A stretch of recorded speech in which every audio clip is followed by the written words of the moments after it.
Hi, welcome back to Burning River Bushcraft. Today we're going to be making an emergency finger tab. So in our last several videos we made this pyramid style longbow from a red oak board. We did a reverse wrap bowstring for it, and then we actually served it also. So keeping in the theme with that, we're going to be making an emergency finger tab today. There are better tabs on the market. If you're a dedicated finger shooter, don't use a release on any style bow. You probably have a different and better tab than this, but I'm going to give you several reasons why you should make one of these. So the purpose of a tab is it protects your fingers during the draw and primarily gives you a better release. So instead of your bowstring catching on your fingers, wearing through your fingers, start to get tender, you're starting to break through calluses, to shoot your best, you're going to have to use a tab of some type. So there are several styles out there. This is a glove style instead of the more traditional tab. I've never been a true fan of these. I got one of these because Fred Bear uses one. Fred Bear is awesome, but I'm not as cool as Fred, so this didn't work out for me. So the most common tab you're going to find commercially available, I believe Neat makes it, and it's set up for split fingers. So what split fingers is I'm going to have 3 fingers on the draw, 2 fingers below the nock, 1 finger above. So that's super common. That is what most people use, but I shoot 3 fingers under. So to get the arrow closer to my eye, it seems to work better for me. I go 3 fingers under and anchor that way. So there are 3 finger under tabs, but they're pretty darn hard to find. So I found it was just easier to make my own. So this is a super basic, super simple 3 finger under tab. This is split leather and it's recycled. This is exactly the same leather I use for my slingshot pouch. So it's pretty thin. If you were a heavy target shooter, you would wear through this tab pretty darn quickly. So I got the pattern for this tab, actually just took a piece of paper and drew my fingers out, cut a hole in the middle and started trimming it down. That's really all there is to it. This is thin leather. It's recycled leather, so you're not into it for much. So you're not afraid to trim it down to fit your hand exactly. So the most important thing about this pattern is I shoot 3 fingers under, as I mentioned. My son shoots the more traditional split finger. So he's got 1 finger on top of the nock, 2 fingers under. And I just make a small modification to this pattern and I'm able to make a tab for him as I'm making a batch for myself. So I wear a size large glove, so everybody's going to be a little bit different, but I will take a detailed picture of this and I will put it on my website, burningriverbushcraft.com. I've got a blog I've started there. I'll put the picture against a scale. That way you're able to reproduce this for yourself, and it's upsize or to downsizing depending on your hand size. So here's the scrap of leather we're going to be working with today. That's a little bit thicker than glove leather. And if I'm making a big batch inside, I'll use my roller cutter to get the basic outline down. The roller cutter and a self-healing mat is worth the investment. Because I'm just doing one out here in the field today, I'm just going to be using regular scissors. I'll trace out the pattern and then show you the modifications for each type of tab. So I transcribed the pattern on here. This is a pretty much exact duplicate of my 3 under. This one's just oversized. So as long as you know the diameter of your finger, which is pretty easy to trace out, I just was healthy on all sides. And then I'm going to show you how I tune that to your individual hand size. So there are people that shoot with no tab. They shoot just bare finger. And that's fine for them. My hands crack and split a lot, especially in the winter time. And I shoot quite a bit, so the calluses just don't build up for me. My hands will crack and split, and then they just start bleeding, and then shooting is no longer enjoyable. So for me, I have found it's definitely worth it to go ahead and make a couple of these tabs up. Now the nice thing about these is they're small, they're packable. You can make several of them because I'm not real careful with them, and I will lose them from time to time. So here around the finger hole, I've just got it folded over. That way I only have to cut it once. I'll cut the radius.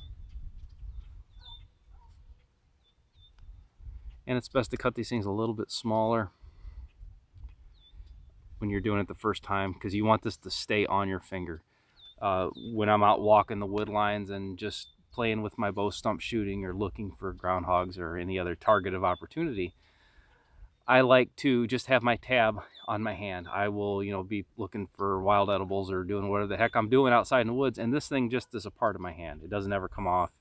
It's thin and light enough where I can draw a knife or whatever I happen to be doing, but it's still thick enough to protect my hand. So I'm pretty happy with the hole on this. I've made several of these things, and that's about right. Again, this is a proven pattern for me. I could probably trim this off a little bit if I wanted to get super technical, which I hardly ever do. If this was super long for you, like say my wife was shooting my tab, that extra bit of leather on top is going to hang up on the string, and she's just not going to be able to do very well with it. So it's best for each person to have their own. So I suppose if you made these a little bit oversized with your finger hole a little bit undersized, you could tune these on the spot to the individual shooter. So I mentioned there's several reasons to make these things. Number one's cost. Number two would be you can just have them everywhere. If you've got multiple bows or you're making multiple bows, I usually slip it over the bow limb and it stays with it. Sometimes I'll put it over the arrows with my quiver, and if I've got multiple sets of arrows, I can have multiple tabs and not have to worry about it. This is something, like I said, you will lose from time to time, and they do wear out, so they don't last forever. But you can keep multiples of these things. They're so small, so light. You could keep it in your gear and then use it for a slingshot pouch in an emergency, or use it for a tab in an emergency. You could use it for a welcome mat for a bow drill fire. So that's what's going to be what actually catches your ember. And a piece of leather like this is great compared to using a leaf or a little strip of wood that's going to be burning away as you're trying to get a friction fire. So this is an oversized tab. This is going to be my split finger. So this is not what I normally shoot. So basically the split finger, you're going to have to make a U-notch right here. I'm just going to give myself a little mark right here to follow. So now to test the U-notch out, you're just going to slip it over the string, and then the notch itself is going to fall on either end. Now this one's probably a little bit bigger than ideal, but this is 100% serviceable. So I would probably make that a little bit tighter. You can see how this is more of a V-cut. So that's the beauty of working with this type of material, is it's really no big deal. I made another one real quick with a little bit smaller of an opening for the string. This is, again, not my particular style, but this is actually very important, even if you shoot 3 fingers under, to still make and maybe even carry with you a split finger tab like this. So now that I've tried it out on the string, and I'm pretty happy with the gap itself, because this is a little bit large, I can go ahead and trim this off. There's no sense having excess leather here, so I'm going to go ahead and make a mark here.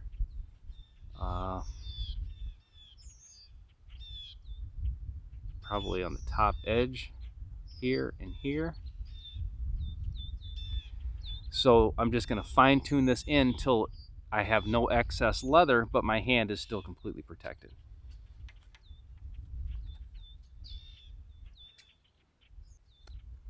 So even though I do shoot 3 fingers under, as I've mentioned, this split finger tab is probably a good thing to carry with you, especially because it takes up practically no space. You could throw this in the bottom of your quiver, you could throw this in your bottom of your bag. And the primary reason for that is, I mentioned when we made the serving for this string, how with the serving on there, your nocks click on and hold just fine. But with no serving, your nocks don't really click in. So here you can see with the plastic knock on the serving like it's designed to, it's held in there pretty well. So in that case, I'm comfortable going 3 fingers under. However, if you're in a hunting situation, survival situation, whatever the heck kind of bad things happen, it's possible your serving breaks. So your serving could unwind. And in that case, your knock is going to be slipping up and down. Also, the way I was taught to make primitive arrows, they still click on pretty good on a modern serving. And you can see this isn't going anywhere. But not all primitive arrows click in and hold this well. I'll show you how I make these in another video. But especially with primitive arrows, it may be needed to actually hold the arrow or assist the arrow to stay in place. So in that case, split finger allows you a little more control of the arrow itself during the draw, during the anchor, and as you're making the shot.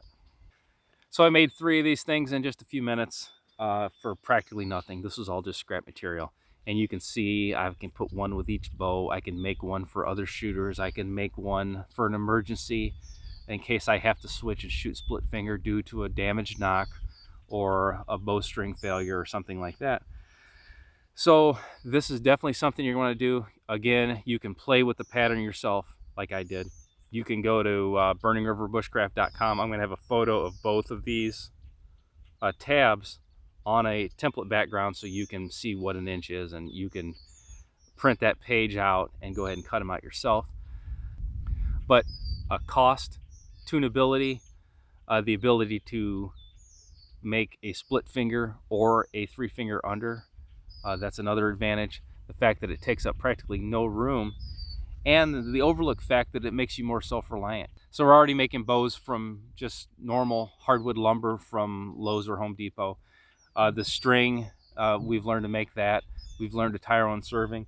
And this is just something that's going to help you shoot better. It's going to protect your bowstring. It's going to protect your hands. And it's something simple that you can make yourself, save yourself a little bit of money, and be more self-reliant in the long term. Until next time, this has been Jamie Boggs with Burning River Bushcraft. See you soon.